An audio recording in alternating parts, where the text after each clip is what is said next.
नमस्कार, आप देख रहे हैं हमारा खास शो संदीप सर की क्लास। आपके साथ मैं हूं रवि ठाकुर और मेरे साथ है मेरे वरिष्ठ सहयोगी इस क्लास के सर संदीप चौधरी जी। और आज की हमारी इस क्लास का टॉपिक है मेड इन इंडिया। जिस तरह से पूरे देश में चीन के सामान के बहिष्कार की एक मुहिम चल रही है, उसको लेकर अब सरकार ने भी कड़े कदम उठा दिए हैं। 59 चाइनीज ऐप को सरकार ने बैन कर दिया है, यानी डिजिटल स्ट्राइक हुई है। उसके बाद केंद्रीय मंत्री नितिन गडकरी का भी बयान आया कि अब जितने भी देश में नेशनल हाईवे बनेंगे उसमें चीन की हिस्सेदारी नहीं होगी।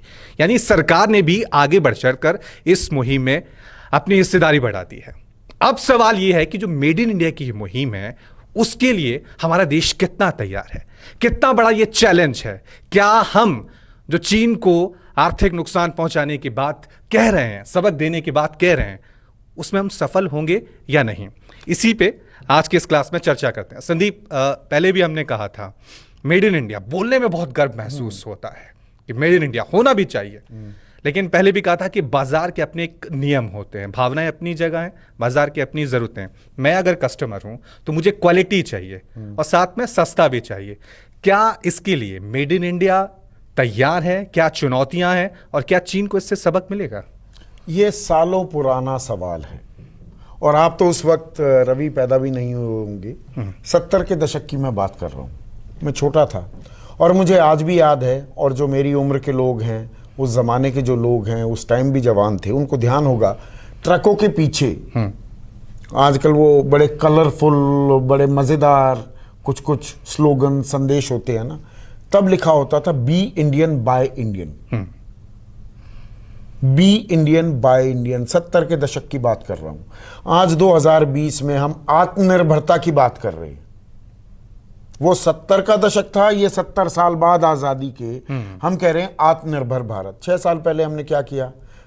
Make in India. आपने मेड इन इंडिया कहा, मेक इन इंडिया। वो शेर, बब्बर शेर बना था ना कल पुर्जों के साथ। फिर stand up India, startup India, skill India. ये तमाम बातें आत्मनिर्भरता को ही तो बल देने की बात थी। पर हमने आत्मनिर्भर बनने के लिए क्या किया? अब फोन बन रहे हैं या टेलीविजन सेट बन रहे हैं, इसमें कौन सी रॉकेट साइंस है, कौन सी बड़ी टेक्नोलॉजी लगती है? हमें चीन से लेने पड़ रहे हैं। कच्चा माल दवाइयों का 80% हमें चीन से लेना पड़ रहा है। सोलर एनर्जी, सौर ऊर्जा एक सनराइज सेक्टर है और भारत में तो हम वी आर ब्लेस्ड, हमारे पास खूब सौर ऊर्जा आती है, मतलब सनलाइट आती है, उसको सौर ऊर्जा में हम कन्वर्ट कर सकते हैं। 80% पैनल्स चीन से आते हैं। हमारे न्यूक्लियर रिएक्टर चीन से आते हैं, स्टील चीन से आता है, ऑटोमोबाइल कंपोनेंट्स हमारे चीन से आते हैं। यहां पर स्टार्टअप शुरू करो, मतलब बड़ी बड़ी कंपनियां, हमारे ही लोग हैं, वो कंपनी खड़ी कर रहे हैं। और स्टार्टअप्स के बारे में जो यूनिकॉर्न्स हैं, $1 बिलियन की जिनकी वैल्यूएशन हो गई, उनमें से ज़्यादातर बड़ी कंपनियां, उसमें पैसा कौन लगा रहा है? भारतीय पैसा नहीं लगा रहे, चीनी पैसा लगा रहे हैं। हम कह रहे हैं आत्मनिर्भर भारत बनेंगे। तो वक्त आ गया है। और कोरोना काल से जब से हमने ये कार्यक्रम शुरू किया है रवि, एक बात मैं कहता हूं, मुश्किल वक्त आपको मौका देता है। मौका दिया गया है भारत को एक बार फिर। अब सही मायने में हमें आत्मनिर्भर होना होगा। ये कागजी बातें नहीं कि मेक इन इंडिया में skill India, startup India, stand up India कह दिया और उसके बाद भूल गए। 6 साल बाद अब आत्मनिर्भरता की बात करने लगे। संकट काल चला जाएगा, बुरा वक्त निकल जाएगा, फिर भूल जाएंगे, फिर चुनावी राजनीति हिंदू मुसलमान शुरू हो जाएगा देश में। वो हमें करने की जरूरत नहीं। हमें आत्मनिर्भर बनना है। चीन को हमें सबक सिखाना है और चीन पर अपनी निर्भरता कम करनी होगी। अभी आज की तारीख में जो हमारा ट्रेड है चीन के साथ, चीन कितना माल इंपोर्ट कर रहा है? $65 बिलियन। अब 65 बिलियन ये आम दर्शक नहीं समझ पाते हैं। 65 बिलियन मोटा मोटा 5-5.25 लाख करोड़ का माल चीन हमें देता है। और हम चीन में कितना माल देते हैं? 1.25 लाख करोड़, लगभग 6.5 लाख करोड़ का हमारा टोटल व्यापार है। उसमें से 5-5.25 लाख की हिस्सेदारी चीन की है, हमारी हिस्सेदारी 1.25 लाख करोड़ की। और हम चीन को क्या दे रहे हैं यह भी समझने की जरूरत है। चीन तो हमें सब कुछ दे रहा है, इलेक्ट्रॉनिक सामान से लेकर, स्टील से लेकर, सोलर पैनल से लेकर, न्यूक्लियर रिएक्टर से लेकर, दवाइयों से लेकर, हर चीज चीन दे रहा है। और ये जो व्यापारिक घाटा है, हाँ 75 अरब डॉलर, 5.7 लाख करोड़ रुपए हाँ का, भारत और चीन के बीच। हाँ हाँ, वो तो देखिए डिफरेंस होगा ना, आप जितना ट्रेड वो ज्यादा कर रहे हैं, हम ज्यादा कर रहे हैं, उसके हिसाब से आपको फर्क आप निकाल लेंगे। लेकिन वो तो सब कुछ हमें दे रहे हैं, हम क्या दे रहे हैं चीन को? चीन की हमारे ऊपर डिपेंडेंस क्या है? हम अपनी डिपेंडेंस की तो बात कर रहे हैं, चीन हम पर किस बात को लेकर निर्भर है? ऑर्गेनिक केमिकल्स, कपास, इन चीजों के लिए निर्भरता है।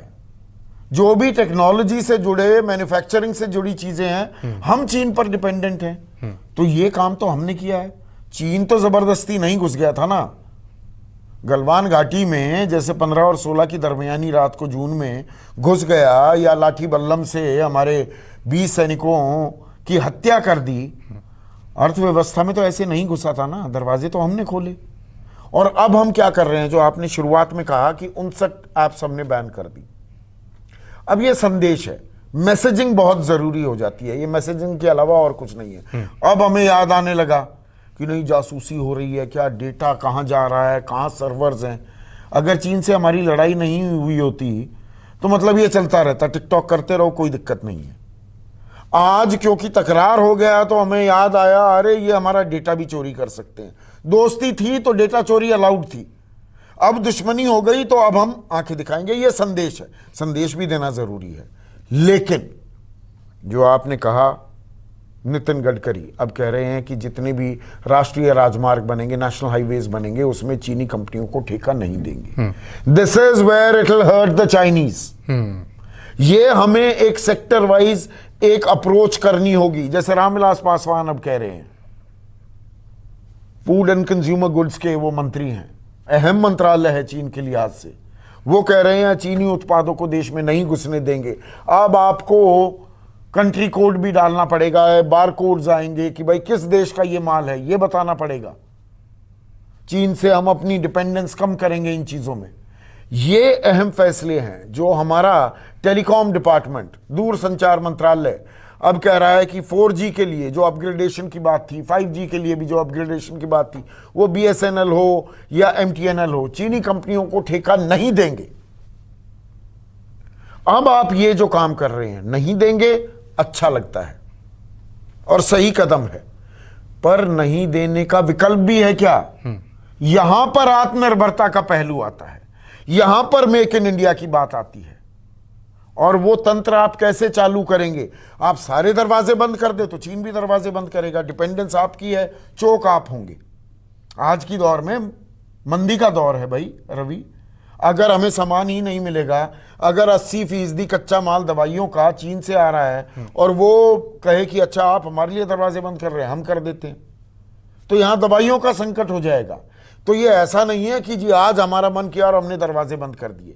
चरणबद्ध तरीके से दरवाजे बंद करने हैं। किस सेक्टर को पहले बंद करना है, कहां हमारी डिपेंडेंस ज्यादा है, कहां क्रिटिकल सेक्टर्स हैं जहां उनको दर्द भी होगा, उनको दिक्कत भी महसूस होगी और हम अपने पैरों पर खड़े भी जल्द से जल्द हो सकते हैं।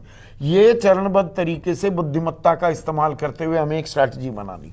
एक और जो मेरा सवाल जो मैंने शुरुआत में भी किया, ये हमेशा कहा गया है कि जो चाइनीज मैन्युफैक्चरर हैं, जो व्यापारी हैं, बिजनेसमैन हैं, वो ये सोचते हैं कि हम कस्टमर को ज्यादा से ज्यादा फायदा कैसे दें। Indian businessman cheaper, better, faster. हाँ, इंडियन बिजनेसमैन क्या सोचते हैं कि हम ज्यादा से ज्यादा किस तरह से फायदा कमाएं। ये जो सोच है, क्या हमारे व्यापारियों को, मैन्युफैक्चरर जितने भी हैं, उनको बदलनी होगी? क्योंकि फोन के मुकाबले ले लीजिए, इंडियन कंपनी आज ऐसी कोई भी नहीं है कि हम उसके फोन खरीदने की हिम्मत करें। नहीं, मैं इसको पलट कर कहता हूं, आप मैन्युफैक्चरर से सवाल पूछ रहे हैं, मैं सरकार से सवाल पूछूंगा।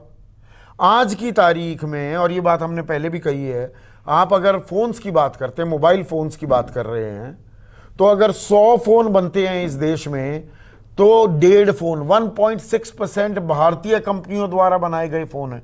कौन सी रॉकेट साइंस है भाई फोन में, फोन बनाने में? पर हमारे लोग क्यों नहीं बना रहे?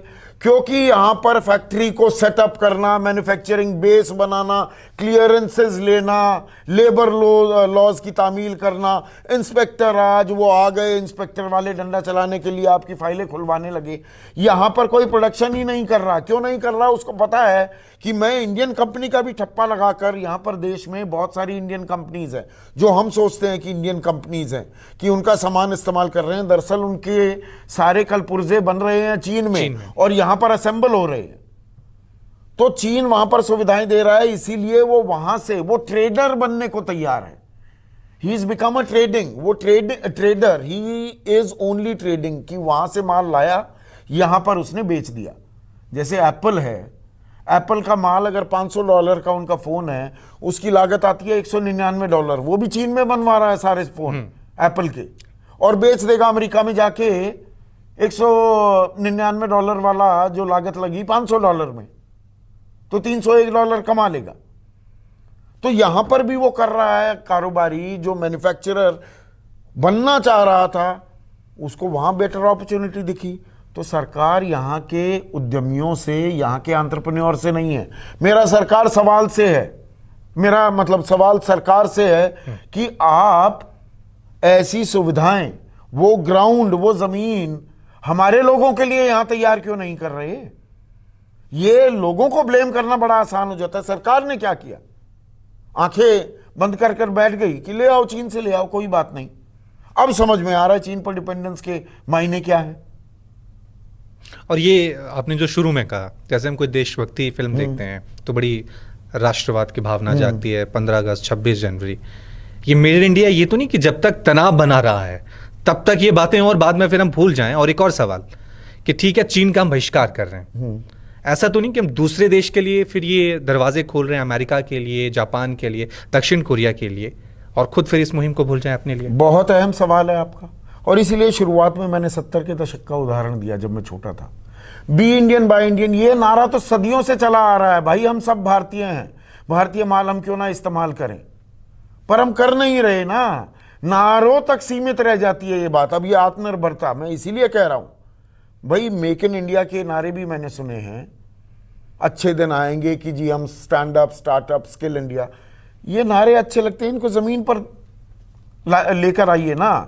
ये पुरानी शराब नई बोतल में आपने परोस दी, अभी मौसम भी है, माहौल भी है, तो आत्मनिर्भरता की बात की, उसके बाद भूल गए। चीन नहीं आया, आपका वाजिब सवाल है, चीन नहीं तो अच्छा जी दक्षिण कोरिया को आने देंगे, जापान को आने देंगे जी, अमेरिका को आने देंगे जी। तो बात तो वही हुई, कान घुमाकर पकड़ लिया, चीन नहीं आएगा, कोई दूसरा आ गया। हमें अपने पैरों पर खड़ा होना है ना, हम क्यों नहीं हो सकते? ये उदाहरण पहले भी दिया है, फिर दे रहा हूं। मैं कच्चे माल की बात करता हूं, दवाइयों के। 1991 में हम 1% कच्चा माल दवाइयों का इंपोर्ट करते थे, यानी कि 99% विशुद्ध देसी दवाइयां, क्रिटिकल दवाइयां, जान जो क्रिटिकल इलनेस वाली दवाइयां थी, वो सारी हम यहां बना रहे थे। आज 80% क्यों आ रहा है चीन से? तो ये हमें देखना होगा, और सेक्टर वाइज चरणबद्ध तरीके से हमें आत्मनिर्भर बनना होगा। एकदम कहने लगे पूरा देश आत्मनिर्भर हो जाए, हर सेक्टर में हो जाए, नहीं हो सकता। ये कोई जादुई चढ़ी नहीं है कि आप सड़क पर खड़े हो गए और कहा बॉयकॉट चाइनीज गुड्स और चीन पर सारे प्रतिबंध लगा दो। ऐसे काम नहीं चलता है, प्रैक्टिकल नहीं होता। ये एक आंकड़ा अपने दर्शकों को हम बता देते हैं कि जिस तरह से आज जो ऑनलाइन मार्केट है, स्टार्टअप्स हैं, उसमें चीन की हिस्सेदारी जो हमारी जिंदगी का हिस्सा बन गया है, जैसे बिग बास्केट 250 मिलियन, अलीबाबा ये चाइनीज कंपनी है, BYJU Tencent group 50 million, dream 11 उसमें भी देखिए 150 मिलियन का निवेश चाइनीज कंपनी का है। ओला जो हम यूज करते हैं उसमें भी 500 मिलियन टेंसेंट होल्डिंग, ये चाइनीज कंपनी है। ओयो होटल, ये मैं टेंसेंट की जो बात कर रहे हो ना आप, अलीबाबा, देखिए 3 कंपनियां हैं, बैट, चमगादड़, वो दरअसल चमगादड़ नहीं पर ये बैट, 3 कंपनियां हैं चाइना की, जिन्होंने देश पर, पूरी दुनिया पर कब्जा करने की एक रणनीति बना रखी है। ये हैं बायजूस, अलीबाबा और टेंसेंट जिसका आप जिक्र कर रहे हैं। और इनका सबसे बड़ा मुकाबला किसके साथ है? भारत के साथ नहीं है। हमने इस तरह की संस्थाएं, इस तरह की कंपनियां खड़ी नहीं की हैं। इनका मुकाबला है, उसे कहते हैं फैंग। एक तरफ तो बैट और दूसरी तरफ फैंग है। तो फैंग में क्या क्या कंपनियां आती हैं, जैसे अमेजॉन है, नेटफ्लिक्स है, गूगल है। ये कंपनियां, इनके बीच में लड़ाई है।